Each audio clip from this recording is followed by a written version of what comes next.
Today on Podcast Them Down, we're continuing our discussion on in-ear monitors.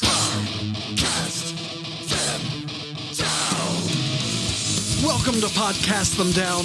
I'm Tim Regan from U.S. power metal band Burning Shadows, Fade to Black Metallica tribute, Dual-Violin folk metal band ISENMOR, and recently vacated Graves true zombie metal. Be sure to subscribe, like, or follow. And now, on with the show. So last time we were talking about, I don't know how much of a discussion it is, but we've been talking about the in-ear monitor setup that recently vacated Graves and ISENMOR use, and how it came to be this way. So hopefully you can learn from all of our mistakes, or something like that. So Mike had just gotten to the point where he was going to go nuts. Yeah. So basically, if you go online and you start looking up in-ear monitors, you will continually see the recommendation: do not cheap out on it. Don't. And unfortunately, this is accurate, and it's very accurate, and there's very little you can do to minimize the cost of this if you want to have the most streamlined experience.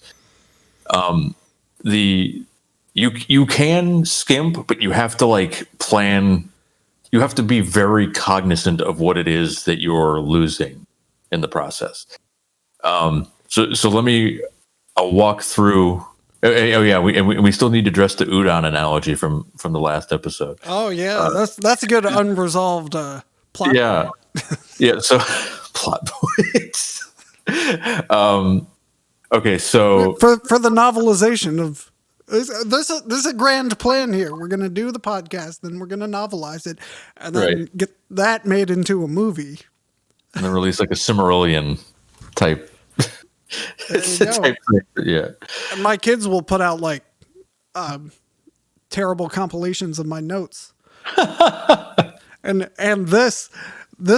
I don't think you're aware, but this is a callback. What I'm talking about now is a callback to the previous episode with Dave and my brother about how stupid Tom Bombadil is. All right, but if you haven't heard it, go back and listen to them. All right, so carry on, Mike. All right, so after Brain 2.0, I was like, okay, I need. There are like a number of things that are annoying me. So one of them, chief one, the computer. I hate having the computer drive the thing. To me, it's way too risky, and I'm usually I'm either playing in my bands, I'm either playing guitar or bass. If I were a keyboardist, maybe it'd be a little bit easier for me to keep track of it. Why? Because you're not doing anything. That is not what I'm trying to say. So, okay, drummer or keyboardist would be a very good choice for monitoring a laptop because they're stationary. But I'm not, and I'm for whatever reason, I'm usually the one that or I'm the one that has chosen to geek out about this, I guess. So the computer thing's bothering me. So it's like I need something to fix to get rid of the computer. Can't no longer do I think the computer's a viable way forward. The second thing is the spaghetti mess. Okay, so my thesis here is that I need to start offloading responsibilities onto the rest of the band, and start. This was very unpopular. Yes, it was very unpopular because I managed the whole setup on stage and off. Well, yeah. So to give you an idea, we're doing, you set up for a show, you bring this giant box on, and then you have to give the front of house engineer a crash course in what's about to happen. And usually you can send a stage plot ahead of time, and hopefully they look at it. But, these guys are busy. They don't always, or maybe there's a breakdown in communication somewhere. They don't always know that, hey, this band that's playing here needs to tap into the front of house snake stage box. And yeah, so sometimes it's a surprise. Right.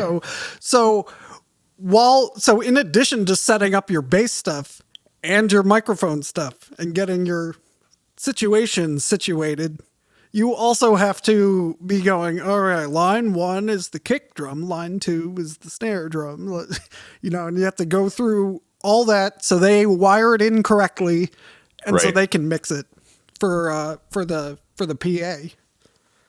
Yeah. So in addition to that, you know, with previous iterations, eventually the band kind of came to rely on me to do mix fixes because I was the only one that really. Can you give me a little more violin? Yeah, exactly. So I was like, much less of that guy singing way out of key. Oh, it turns out it was me. Whoops. Hey, you muted my channel and I sounded great all of a sudden. So basically I'm a software engineer, and I swear this is related. As I get further on in my career, I'm a software engineer. But as you start doing smart ass. but as you start doing like more and more managerial type stuff, you start really, it's like, okay, I need to start delegating. So I started using these stupid like work lessons like in the band. Like I need to start delegating out these problems to the rest of the band and just saying like, go, sorry, but you're going to have a bad time unless you cooperate. Because I have no other, I cannot manage this otherwise. So the solution there is that we got 4 transmitters. I believe you mean 4 transmitters. 4 transmitters. You can podcast them down at twitch.tv. You see the visual joke. So we still have more. We still have more members than transmitters. Yeah. Well, transmitters are fucking expensive. It's true. Yeah. Are the episodes? I hate to keep interrupting with podcast related stuff. But go for it. No, I don't mind it at all, actually. But you know, they're all labeled with the explicit thing, so we got to make sure they're explicit somewhere. Otherwise, it's a waste of time. Yeah. So you know, the transmitters are expensive. So we have 4. 4 is a pretty good amount. But then we have 2 stationary members. So we have the drummer, and then we have our keyboardist. So they don't need transmitters. So what I ended up doing is I got a Behringer X32 rack, and this is, if you're gonna basically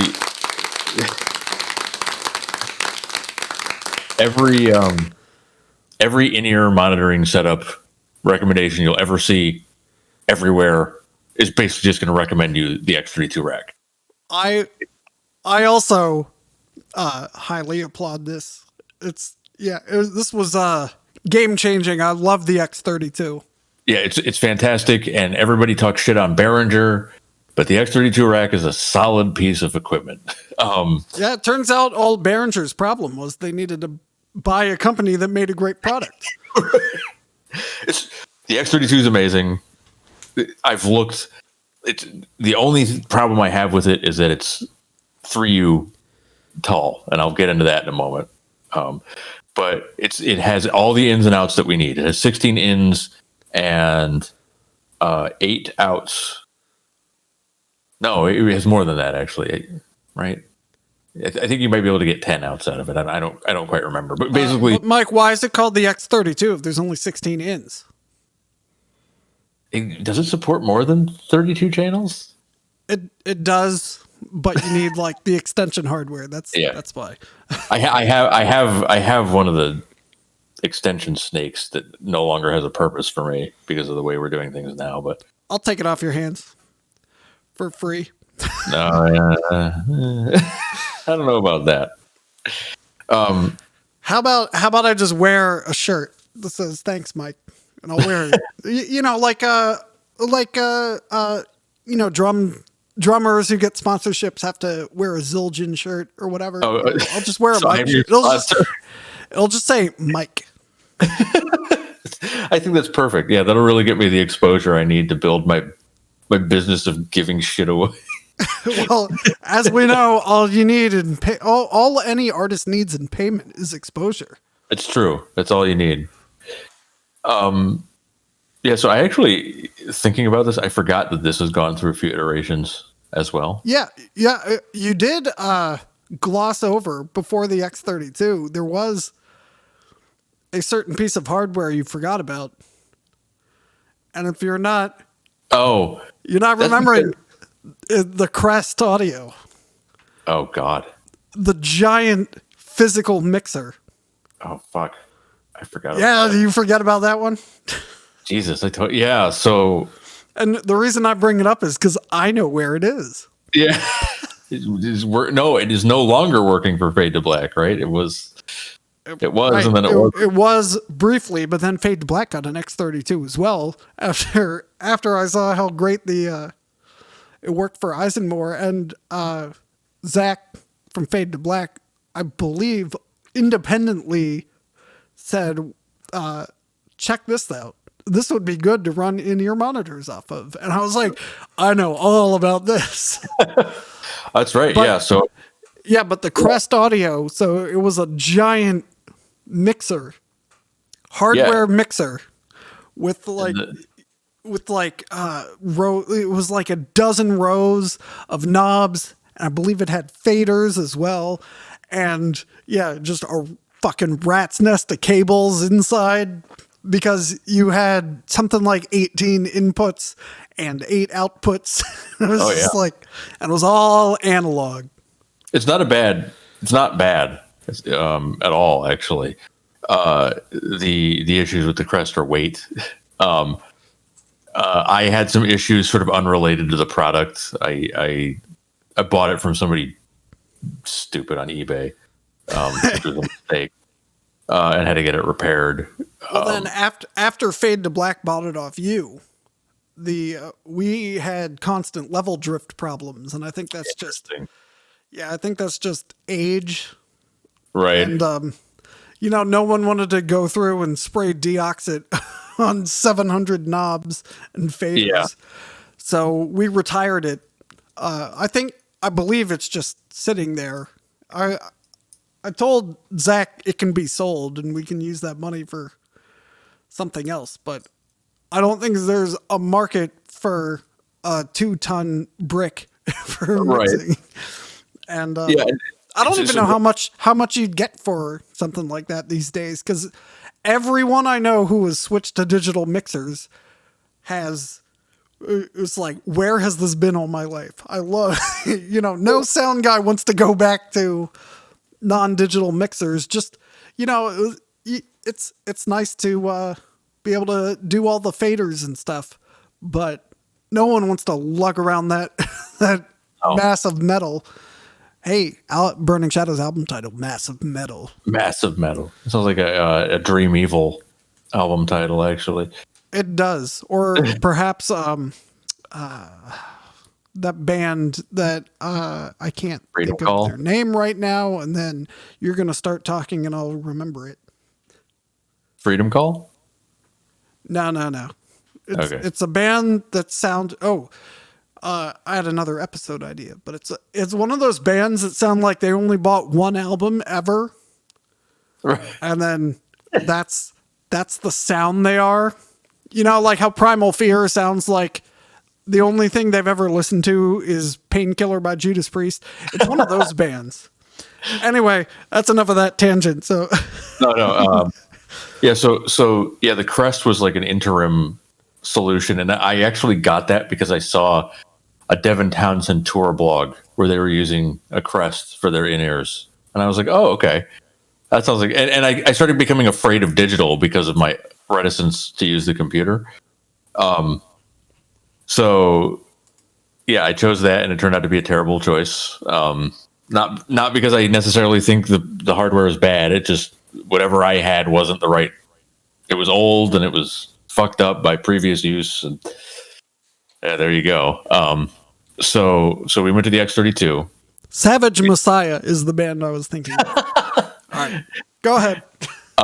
Yeah, so 4 transmitters, X32. The initial idea for this, though, was to have modules for each band. So I would have the transmitters in the X32, and that was about all I'd have in there.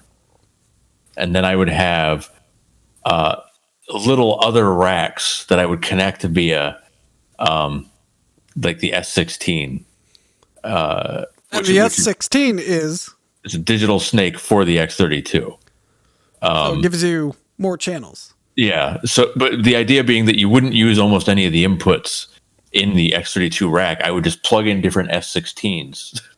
Because this was my first idea, and this one would have. Don't those plug in the front instead of?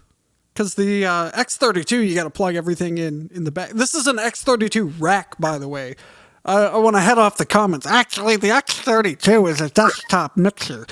No, this is the X32 rack. So all the inputs are in the back and therefore inside of the rack mount unit.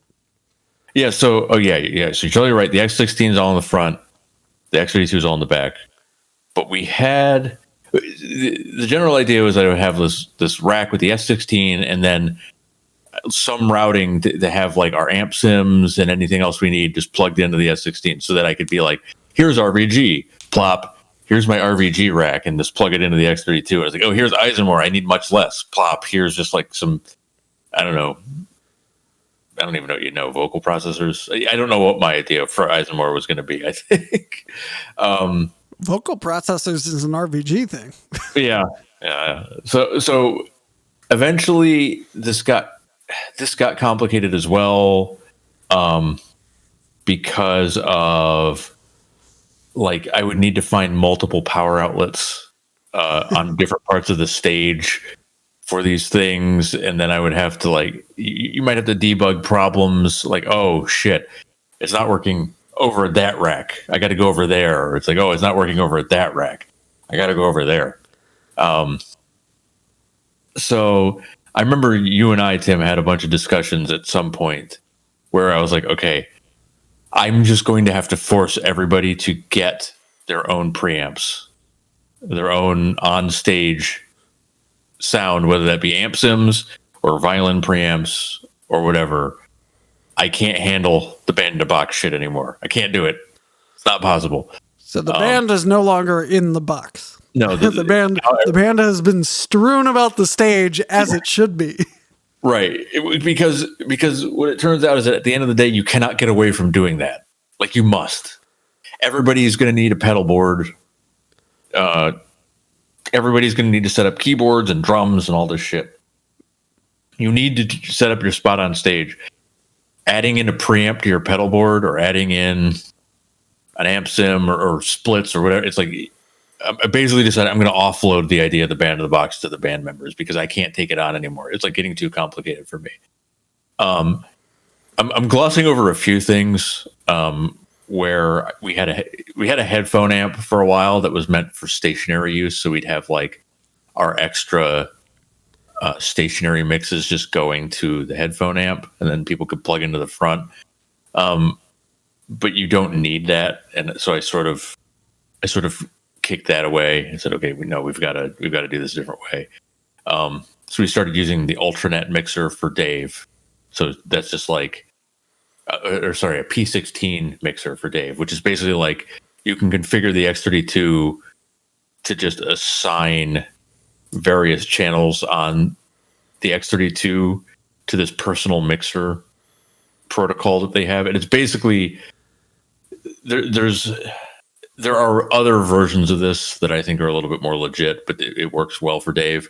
So he can adjust. Basically what it is, it's a personal mixer, and it plugs into the X32 with an Ethernet. Right. So you don't need to set a mix. You don't need to go into the software or anything. It's a hardware mixer thing, and you press channel 1, and you can adjust channel 1's level and panning and stuff like that. The only bad thing about it, and it's really a good thing. But the thing I don't like about it for my use is you can't adjust the gain for a Right. channel on it. And, because if you could easily screw everything up if you could adjust the Right. gain from this thing. But, what I use it. We'll get into it later, but I use it for practicing at home. And if I switch the backing tracks I'm practicing along with, like all the levels are all over the place, and like now my bass channel's clipping, so now I have to go into the software and lower the gain because you can't do it from the P16. But Right. anyway, Yeah. So the P16 is a solution for Dave. We'd actually have more. The current setup has the ability to do more than just that. Like it does, you can support like 5 P16s, but it would force other people in the band have to buy them if they want to use them. that's 5 P16s or 1 P80. Yeah, why don't we just get that? Nice. So after we shed away like this whole module idea, everything's back into one rack. It's one big thing. But I removed the amp sim stuff, and there's actually one more thing I want to remove. I'll get to that in a minute. X32. Yeah, that would be a fucking disaster. So I also went a little overboard here, even more so. I became obsessed with this idea of multi-pin connectors. So I hate having to connect like 6 things on stage.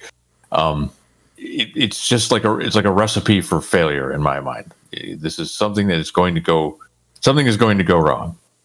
So I actually went and got a custom-made panel that uses a multi-pin connector, and it's like a mil-spec, like this giant fucking thing with like 80 pins in it that you twist. Picture an XLR on steroids that has been shrunk back down to about the size of a can of Bush's baked beans. Yes, that's actually a really good way of putting it. And then I started reading up also on normalizing pin normalization. So basically, there is a way to have like a default signal that passes through a connector. So you have connector 1, connector 2, connector 3, and what you can do is you can say plug into connector 1. But if something's plugged into connector 2, use that. Otherwise, just pass connector 1 all the way through. So I had this idea that I could make a snake that had a pass through, right? So I could have 2 snake boxes that were wired up so that the signals in one would be passed through to the same channels unless there was something, to interrupt it using this normal. And I might be using the terminology wrong. So I contacted this company. They made us this custom panel, but they also made me custom snake boxes where it's 16 channels, but channel 1 on both snakes goes to the same place. So the idea would be that if we're at 2 different spots on stage, I can plant these 2 stage boxes down, and no matter where you are on stage, if you need to plug into channel 4, you plug into channel 4. Even if it's that snake box or this snake box. And it works actually quite well. Why don't you just always put the same box in the same place, Mike? Because the stages that we play are variable in size. We have so many members in the band where we're able to fit ends up just being completely arbitrary based on the venue. And yes, sometimes the box has to be on one side of the stage, and sometimes it has to be all the way on the other side of the stage. So you can't expect a physical layout at our level. Now, if we were like, some huge band, we could go, we're putting this on the right, and you're going to deal with it.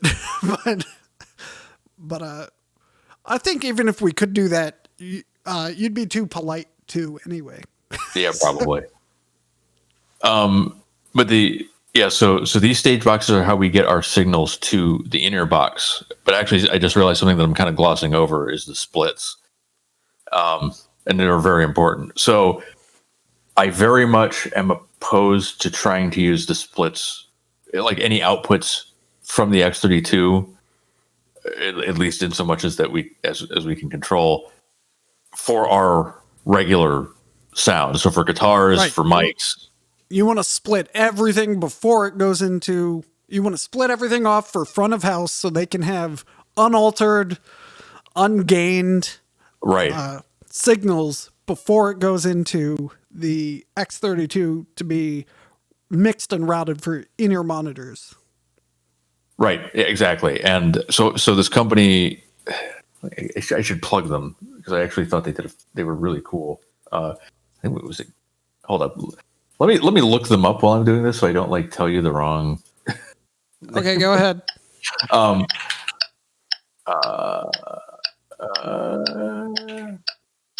It is Cable Factory.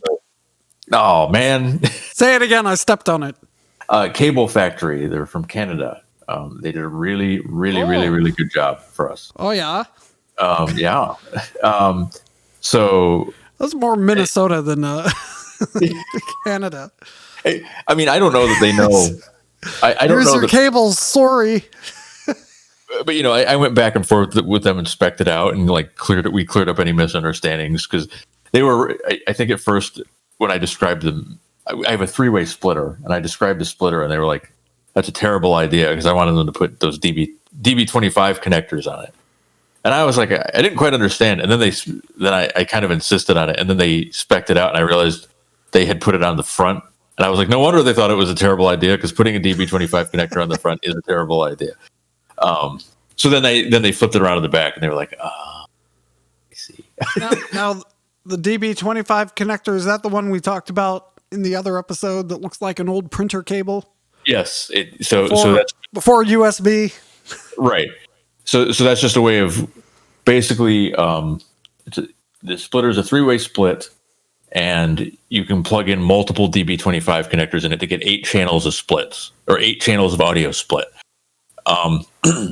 So through using this, we're able to give all of the raw analog signals to the front of house unaltered by anything that we do other than the splitter itself, which does decrease slightly the signal strength, but it's in the weeds. Or at least I have a story I probably shouldn't tell you. Oh really? Oh no, I want to hear it. There was a sound guy that a band I'm in encountered who had a very, very hard time with the fact that the splitter induced a 3 dB loss. Really? Basically, like, your signal's not as hot as it should be. And it was like a big thing to him. And we're all going, it's 3 dB. Like, if 3 dB is make it or break it for your system, that's not a good thing. Yeah. Anyway, that's I will go into further detail offline. Okay, sounds good. So we have that split so that if our ship breaks down, we're not, the front of house should not notice. It's all upstream. It's all analog. Yeah. They are not affected. Like if the X32 blows up or something. Yeah. And it's very important that you do this. So with a band like RVG, there's very little, like at a certain point, you're just fucked. But if you're an ISENMOR or like a more conventional band and you like a 3-piece or, you have guitars and basses and drums, it's like your in-ear setup should not fuck up your show. It should just enhance your show. So doing as much analog as possible is like super important, I think. The other core, so that whole setup is like, I think makes our lives a lot easier, and it allows me to offload plugging into the rig to everybody else in the band. And it allows me to get people away from the rack so that I can fuck with it while everybody's getting set up. Hey, could you go ahead and turn down the bass in my mix now? So we have a router, like an internet router connected to nothing, or not connected to the internet, and a Wi-Fi access point connected. So the X32 rack has really good phone apps, so you can control your mix. Which was not designed by Behringer. Right? No, it was not. It's the app from that guy. There's a guy who I guess got the official Behringer app, and he's like, "This is total crap," and so he rewrote it, and I paid for it. There's two versions. There's a free one and a what is it called? Paid one. It is called Mixing Station. Mixing Station X32. It is. And then there's also Mixing Station X Air if you have the X32 the little brother of the X32, which is the XR18. So that app is essential if you're going to do this. Like, absolutely. The Behringer app is not very good. That app is phenomenal, and he keeps updating it, and it's never really gone wrong for us. Okay, so in the rack, internet router, access point, running at 5 gigahertz. And very important because lots of onstage audio runs in 2.4 gigahertz nowadays, like Line 6 wirelesses, and some sound guys depend on 2.4 gigahertz, which is a painful stage disaster that I don't care about. But basically, don't clutter the 2.4 gigahertz frequency if you don't have to. There's too much on stage nowadays that uses it. My recommendation. Including cameras. Oh boy. The third, there's two more pieces of gear, or there's three more pieces of gear that I can think of. We have the Cymatic Utrack 24, which is critical. This has replaced the computer. It's a backing track player. It has this custom app where you just load WAV files onto a USB drive. You plug it in. Once you've set it up properly, you press play, and it plays the songs in the order that you specify. It's got functionality beyond that where you can do shit on the fly, and I don't understand any of it. But we just use it as you just load up all your tracks, load up any MIDI automation if you desire, which we've started to scratch the surface of. But that has our clicks, backing tracks, and for bands like RVG, it has relevant fill-in tracks if we don't have a bassist there or something like that, for example, which happens sometimes. We have a 8-channel A/B splitter, which I mentioned in a previous episode, which can take any of 8 of the channels from the backing track player and then route them out of the split. So this is so we can have our bass if we don't, have a bass track and just push it out. And then finally I have, and this is the thing I want to remove, I have a 4-channel Behringer power amp.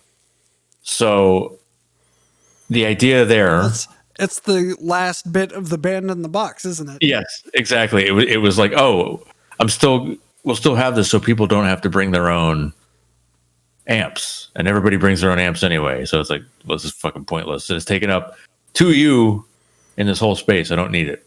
So I would like to remove. So I'd actually like to shrink this down further. So this all sits in a 12U box. I'm trying to get it as light and slim as possible, but it's hard because there's a lot in it. One additional thing that's actually interesting that I have in there is this thing called the Deca box. And who is it by?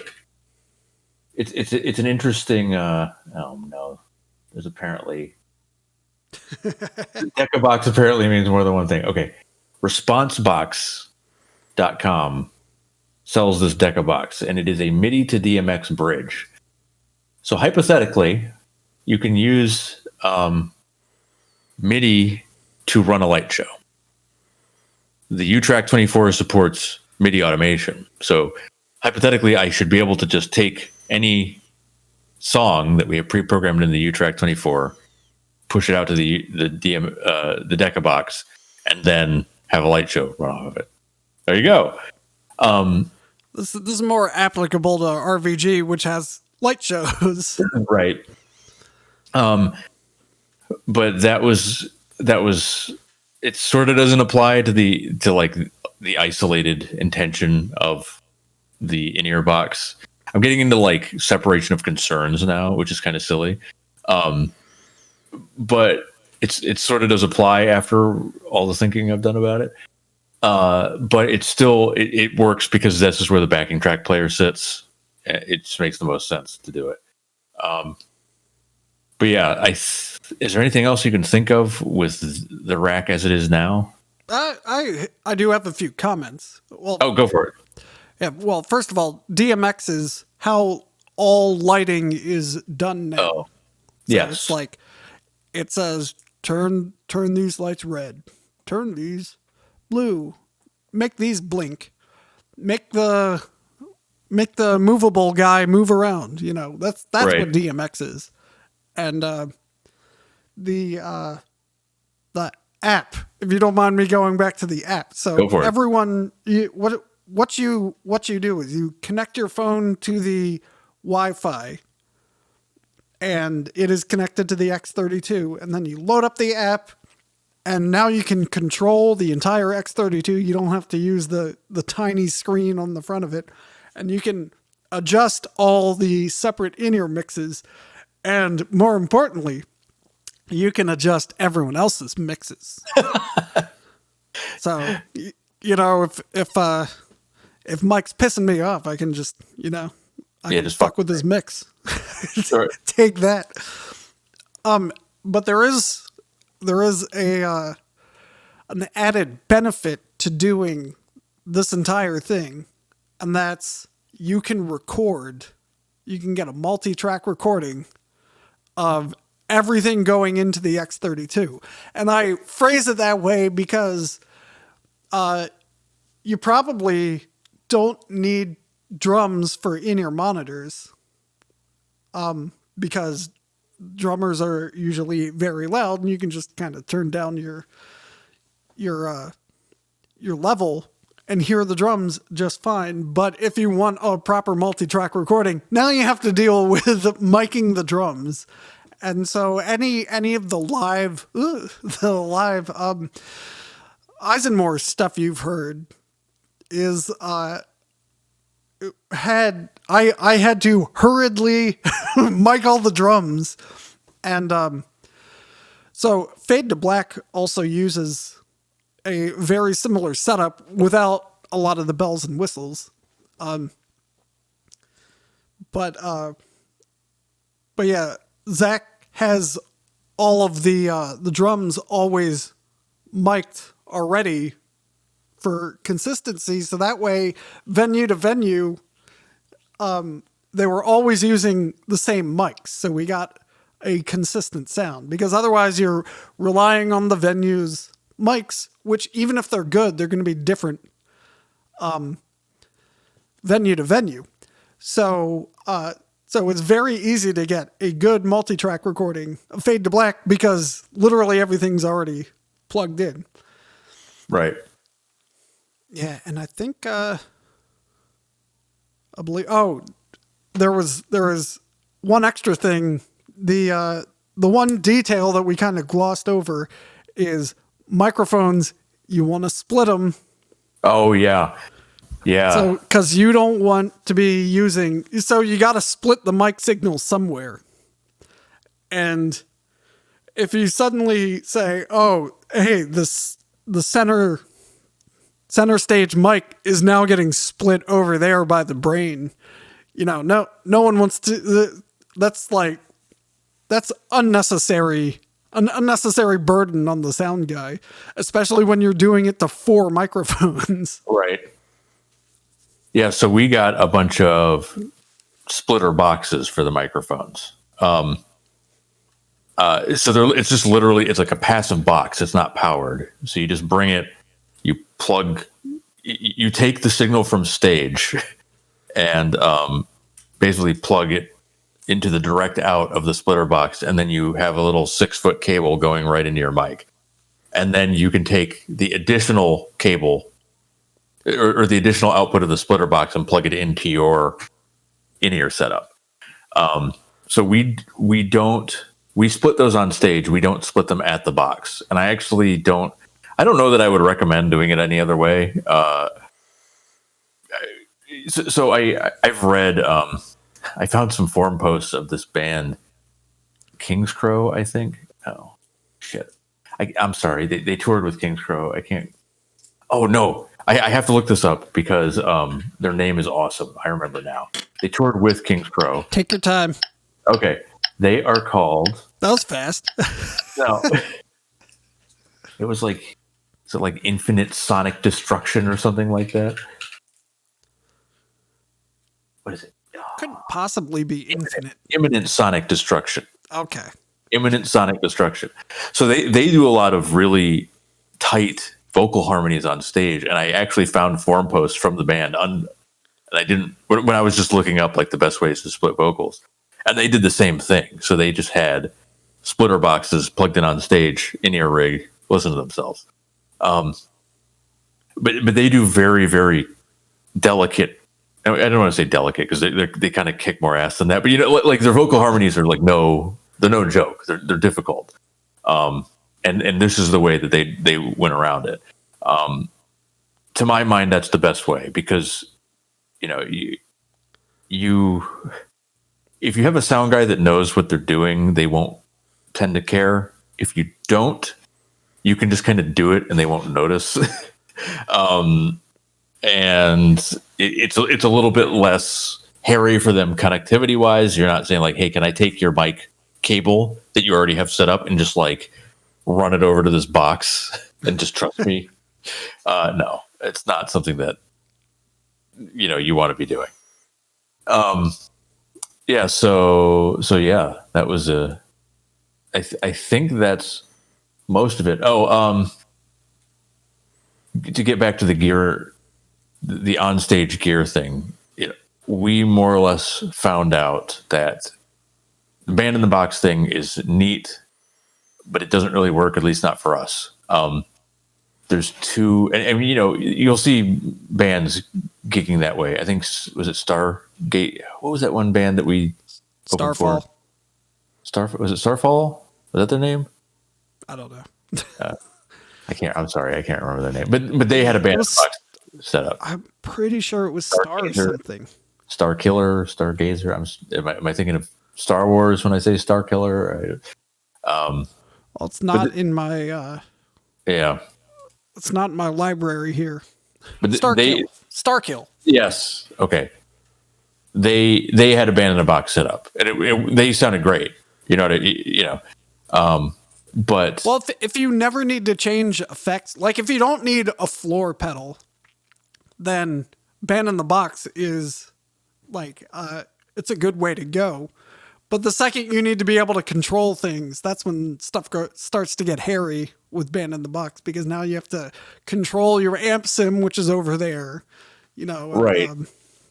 Yeah, and like the Digitex can be controlled that way, but it's a little wonky. So you have to plug like an Ethernet cable into the Digitech GSPs and then route it out to the stage, and it's doable, but it's just more stuff that you're going back and forth from the singular rack to do. Right, and it's also more difficult to tweak things on the fly if everything's stuffed into a rack.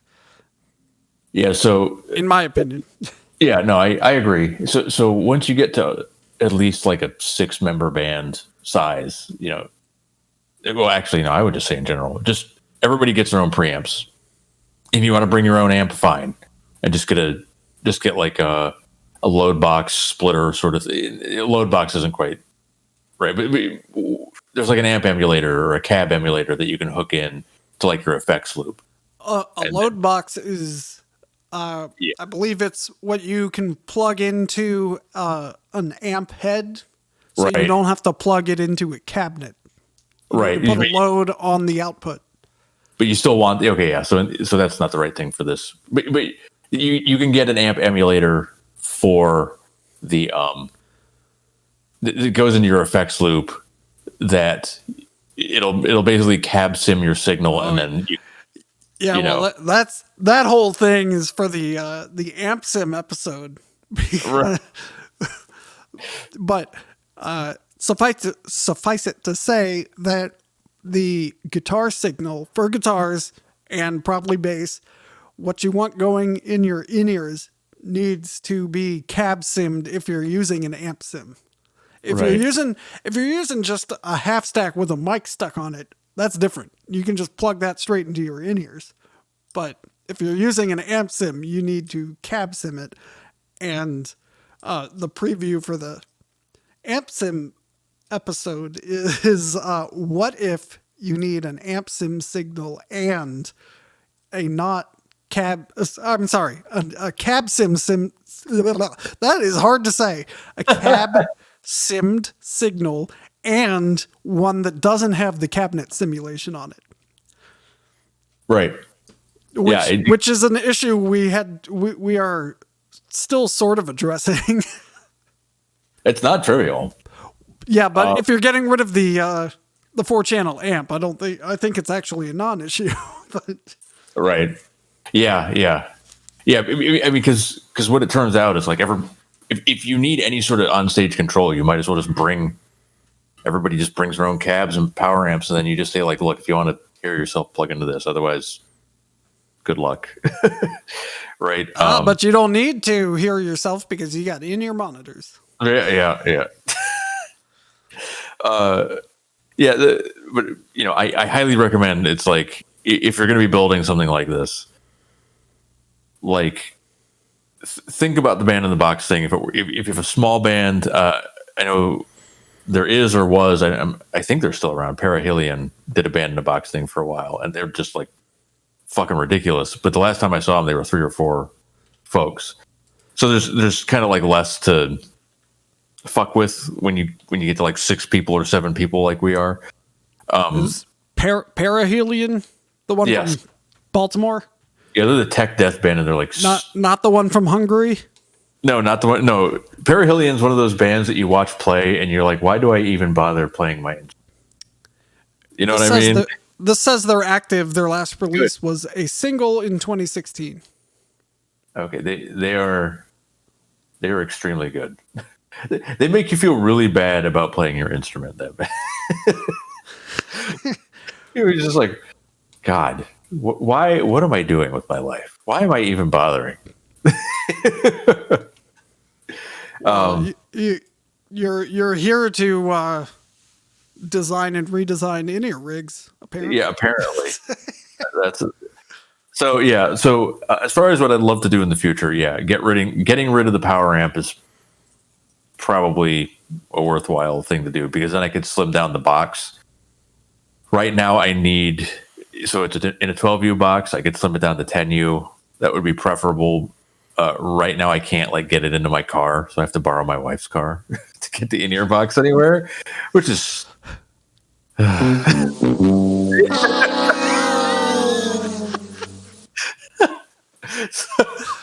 So that's something I would like. I would like to be able to be independent with my gear. I'd like to. So I've mentioned this before. My only issue with the X32 is that it's 3U. Like, it drives me crazy that it's 3U. I don't see how you could get it any less, but I'd love to be able to slim that down. Yeah, you still need to be able to plug things into it. Yeah, exactly. Unless it's just DB25, so I can just do that. It's easy. Just. And then the last thing I would like to do, and I'll just go ahead and say now that I will not be doing this, but I would like to do this. So we have 4. Hire a tech. Okay, that's the last thing. Then the third thing I'd like to do, which I will not be doing, So there we have for our in-ear transmitters, in-ear, Jesus. I guess it's been a long day. In-ear transmitters, MyPro 909s, and they're fantastic. And they're not particularly well known for some reason, but I don't know. They do the job quite well for me anyway. There is, but 4 of them take up 2U in a rack. So there is a brand called Electrosonics, and Electrosonics is like, I think they're electrical engineers who just so happen to have a market. You know, they're like, yeah, this looks cool. Oh shit, people want to buy this. But their products are all like super niche and super expensive.